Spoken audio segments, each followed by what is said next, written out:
I finished playing Pokemon Legends ZA, including the post-game, and I can finally answer, is Pokemon Legends ZA worth $60 or $70 for the Switch 2 version? Honestly, it does depend on what you're looking for, so let me give you my review. Overall, I would rate the game an 85 out of 100, and as many players are saying, it is the best Pokemon game on the Switch. Legends A provides a fresh gameplay loop with new real-time battle mechanics that bring Pokemon to life in a way we've never seen before.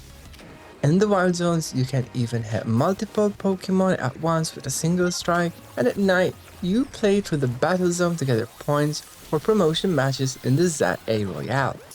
Although the game starts off notoriously easy, several of the promotion matches can be quite challenging, and they're more balanced than previous generation's gym leaders.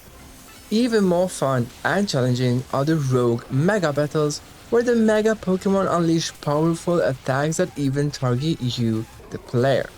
These have added a level of challenge that I had never seen in Pokemon before, and throughout all this, Pokemon has also introduced excellent quality of life mechanics such as the auto heal, where you can hover over any Pokemon and heal automatically without using individual potions.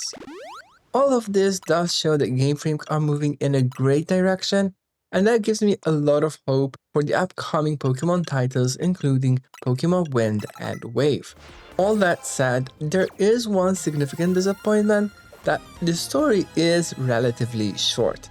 Although the marketing had led us to believe that we'll be climbing 26 alphabetical ranks all the way from Z to A, in reality there are only 11 promotion matches, cutting the expected content in half.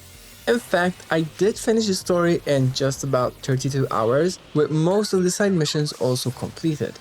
There is an advantage of a shorter story in the sense that it doesn't drag long, there's minimal filler, and it made it overall a more enjoyable experience. But Legends A also has one of the smaller rosters, with only 230 Pokemon available to collect within just Lumio City, so that is also a relatively small map compared to the other games. Even when considering the short post-game story, the overall content and roster is half the amount of Digimon Time Stranger, which also included voice acting for the same price. Based on that, $70 for the Switch 2 version is overly expensive, and you should keep that in mind if you're primarily interested in the main campaign. There are other post-game activities, like replaying the ZA Royale infinitely, shiny hunting, and PvP. I personally have enjoyed the PvP a lot. It's chaotic, fast-paced, against 3 other players at the same time with the new battle mechanics, but it was a little disappointing that I reached rank A relatively quickly, and the rewards from there have been pretty much terrible, like getting a single Mega Shard, which is not inherently motivating to play more. Other highlights of the game include the improved character customization and photo modes. The characters in Pokemon have never looked better, which makes great for visual content. I'm sure you've seen lots of photos, lots of posts all over social media.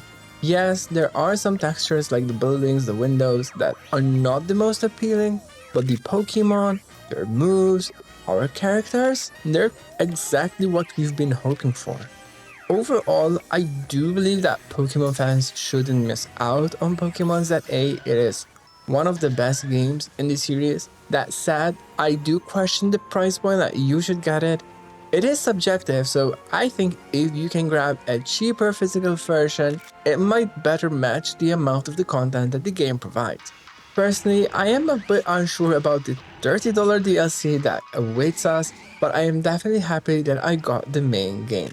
Let me know if you have any questions about the game in the comments, and I'll see you around next time. Bye bye.